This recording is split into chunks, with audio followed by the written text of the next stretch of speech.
Hey fellow Nevillers, welcome back to the channel. Today we're going to go through chapter 3 of Your Faith is Your Fortune. This is part 3. It's quite a large chapter and Neville shares so much wisdom like he always does. If you're new to the channel, fellow Nevillers, I'm Sarah, who is Neville O'Clock. It's good to see you. Please subscribe and you won't miss any of Neville's fabulous wisdom.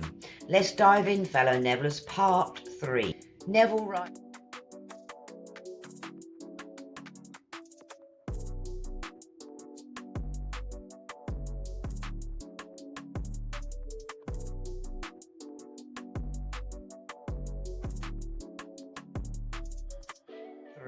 Neville right here is sharing how we change our current level of consciousness if we're unhappy with it. He says it in the most glorious way. Here we go, fellow Nevillers. He says, if you are dissatisfied with your present expression of life, then you must be born again. Rebirth is the dropping of that level with which you are dissatisfied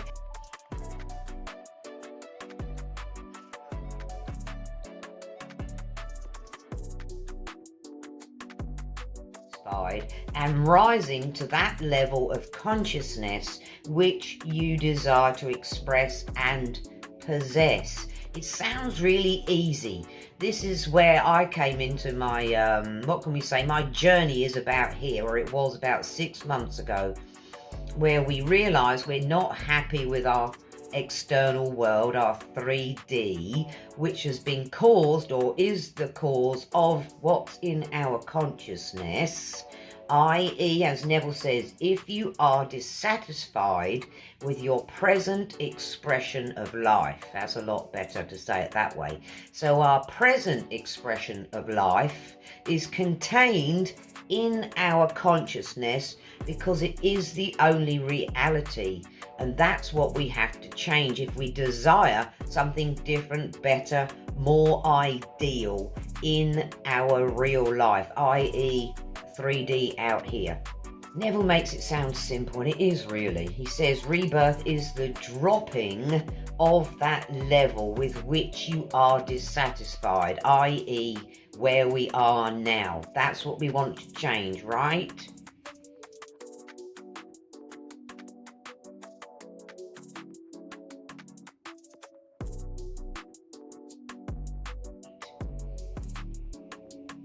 So we drop that level and we rise to the level of consciousness that we want. Say we've got lack in our life right now. What we'd like to do is rise to wealthy, having money, being abundant and prosperous. That's what we have to change our consciousness to. I call it brainwashing, but Neville says it a lot nicer. And here's a word of warning. He says, you cannot serve two masters or opposing states of consciousness at the same time.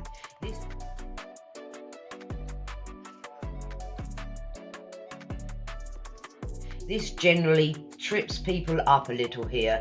You can't go around thinking, feeling and acting like you're in lack. And then on the other hand, you're trying to rise in consciousness to where you've got everything you need. For example, you can't keep saying, I've got nothing, I can't do this, I've got no money, when you're trying to rise in consciousness to I'm abundant, prosperous, got money, wealthy, blah, blah, blah. That's the two masters. One is your current master, i.e. lack, and you're trying to get to the higher level. That's the other master. You can't serve them both at the same time. Here's how we do it. It says, taking your attention from one state and placing it upon another, you die to the one from which you have taken it, and you live and express the one with which you are united.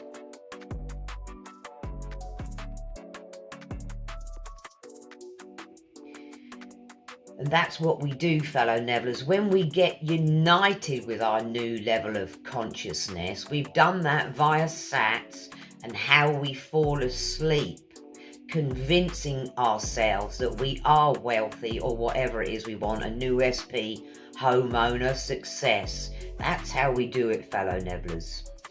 Now Neville says, man cannot see how it would be possible to express that which he desires to be by so simple a law as acquiring the consciousness of the thing desired. But it is that simple, fellow Nevillers.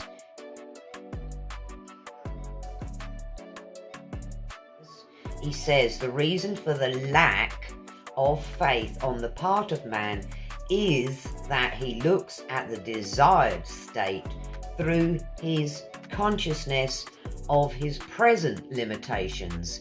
Totally true there, Neville, thank you.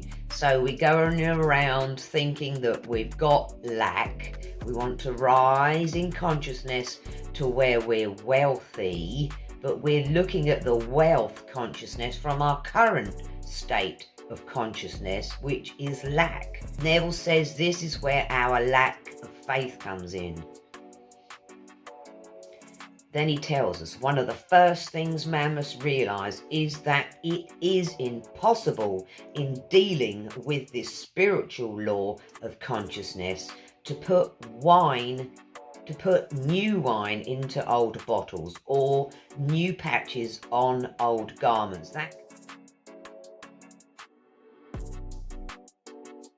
That comes from the Bible right there, and Neville uses that line quite a bit in his works. He says, that is, you cannot take any part of the present consciousness into the new state, for the state sought, i.e. wealth, is complete in itself and needs no patching. Every level of consciousness automatically expresses itself.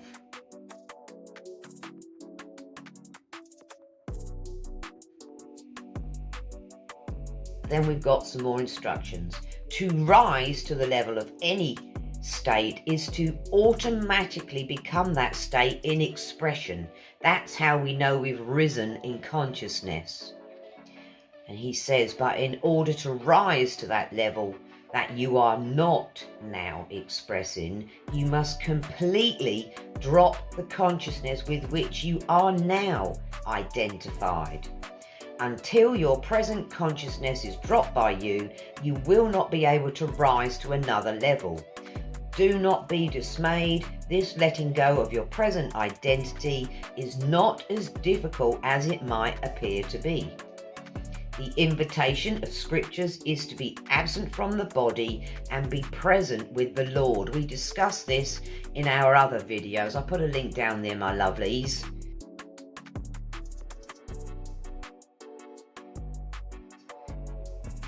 He says, present with the Lord is not given to a select few. It's a sweeping call to mankind, everybody. The body from which you are invited to escape is your present conception of yourself, with all of its limitations. While the Lord with whom you are to be present is your awareness of being. To accomplish this seemingly impossible feat, you take your attention away from your problem and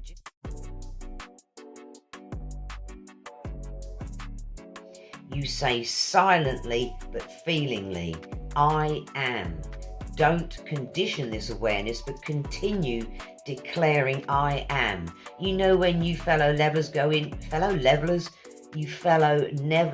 into our meditation and our SATs, which is state akin to sleep. So we place our attention on just being. When we're in that meditative state, when we've closed out our senses, we just say feelingly, I am. I am.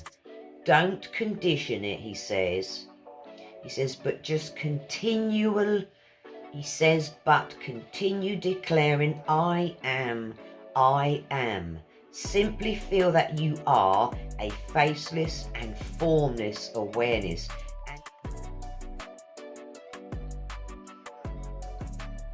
And continue to do so until you feel yourself floating. Then we have a description of floating. Floating is a psychological state which completely denies the physical. Through practice in relaxation and willfully refusing to react to the sensory impressions, it is possible to develop a state of consciousness of pure receptivity, i.e. you're paying no attention to your, what we call our monkey mind, when our thoughts are jumping from this to this. Wait for those to subside and then continue with your I am that you're saying feelingly while you've got your door shut to the senses. And we're in that state of pure receptivity. He says it is surprisingly easy to accomplish. In this state of complete detachment, a definite singleness of purposeful thought can be indelibly engraved upon your unmodified consciousness.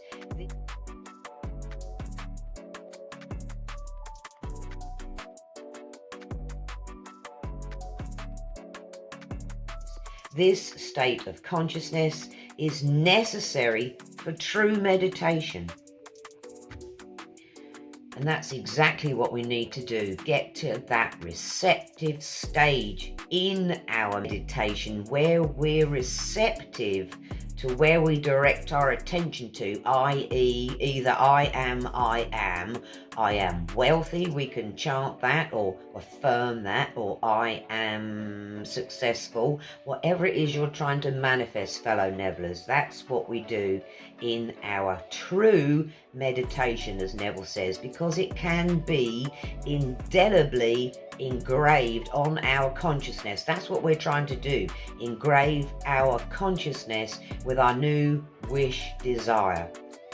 He says this wonderful experience of rising and floating is the signal that you are absent from the body or problem and are now present with the Lord.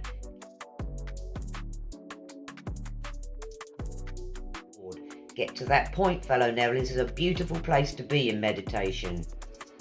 He says, in this expanded state, you are not conscious of being anything, but I am. And that is what you are conscious of being. I am.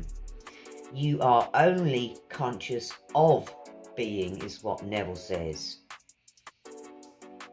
Now, he says, when this expansion of consciousness is attained, within this formless deep of yourself, give form to the new conception by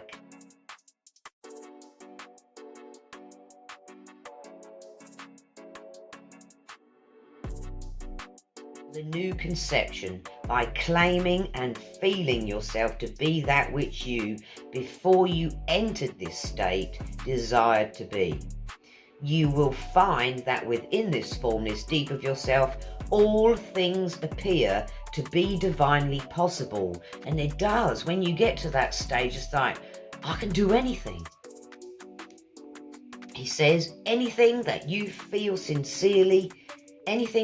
sincerely feel yourself to be while in this expanded state becomes in time your natural expression. That's what he's trying to say to us in the middle part of this chapter. Get to that receptive state in your act of meditation or sats at night time where you're receptive and you're just conscious of being.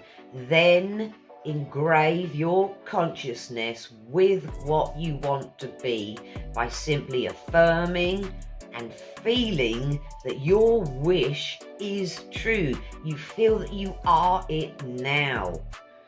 So, fellow Nevillers, there's a hint there that we need to be in our meditation or go into our sats, if possible, 2 or 3 times a day. And we imprint our consciousness with what we want. I'm wealthy, I'm happy, I'm successful, I'm loved. Whatever it is you want to brainwash yourself with or engrave your consciousness with, as Neville says it. We'll leave the chapter right there, fellow Nevillers.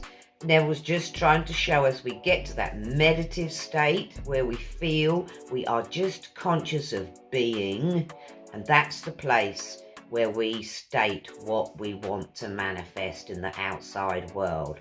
We forget our state of not having, and we go into the state of having and being that which we desire. That's empowering, fellow Nevillers, and a big clue from Neville that all things are possible to us. I'll be back tomorrow with part 4, because this is a huge chapter and Neville is sharing pages and pages of wisdom. Thank you for your time and attention. Please give the video the thumbs up if you found it useful. I love the thumbs up, as does YouTube, and they will promote my videos and show them to more and more people, awakening humanity one video at a time. Big fat kiss, because we're all about love up here, and I'll see you tomorrow, fellow Nevillers. Bye.